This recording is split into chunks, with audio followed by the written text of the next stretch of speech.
Gary Bettman est en poste comme commissaire de la LNH depuis 93. Alors, c'est sa 26e année comme commissaire, oui. C'est le premier commissaire dans l'histoire de la Ligue. Avant lui, c'était des présidents. Il y en a eu 6. Le dernier, Gil Stein. Et lorsqu'on regarde la feuille de route de Gary Bettman, on ne peut qu'être impressionné. Si on regarde la Ligue froidement, oui, on est impressionné. Mais vous savez très bien que dans le monde du sport, ça ne marche pas toujours comme ça. Il y a beaucoup d'émotions. Et au Québec, il y a beaucoup d'émotions lorsqu'on parle de Bettman parce que Bettman est relié à l'une des grandes frustrations de beaucoup d'amateurs au Québec, le dossier Québec, le dossier du retour, entre guillemets, des Nordiques de Québec.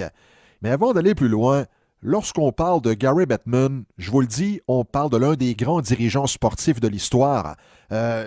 Pete Rozelle, dans la NFL, a transformé une entreprise qui générait quelques millions de dollars par année en une entreprise. Lorsqu'il a quitté en 89, eh bien, la NFL valait des centaines de millions, même des milliards de dollars. Peter Yoburot au baseball majeur, il a été là, lui, il a été de passage seulement, ça n'a pas été long. Au milieu des années 80, mais il a fait beaucoup, beaucoup pour le baseball en général. Et on parle encore une fois froidement, là. Il y en a qui vont dire, oui, mais les salaires, et oui, ça, c'est une autre chose. Mais moi, je parle de business, là, en affaires. David Stern dans la NBA, la même chose.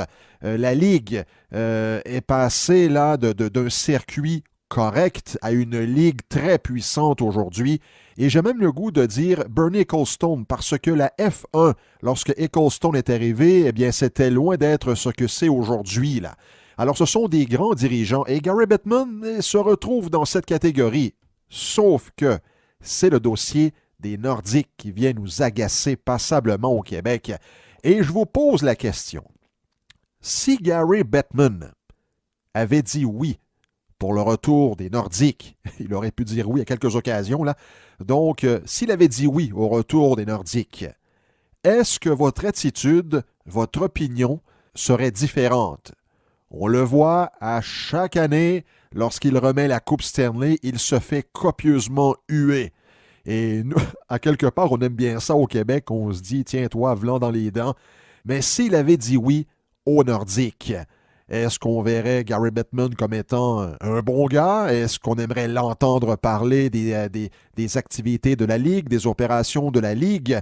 La chose que je voudrais également mentionner en conclusion, est-ce que c'est son attitude hautaine là, qui vous dérange lorsqu'il explique sa vision justement des marchés canadiens?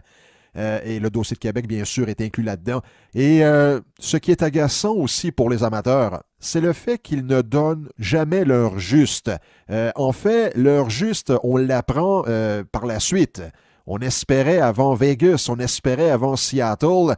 Bettman n'avait jamais fermé la porte totalement à Québec et on s'est rendu compte par la suite que jamais il n'avait l'intention de venir à Québec. Alors, il y a toujours des peut-être, il est possible, on verra. Il y a des avantages dans des marchés comme Québec. Ça, ce sont des paroles de Gary Bettman au fil des ans. Et je comprends les gens, ça énerve. Si la patience est une vertu, on peut dire sans se tromper que les supporters d'une hypothétique candidature pour Québec méritent toute notre admiration.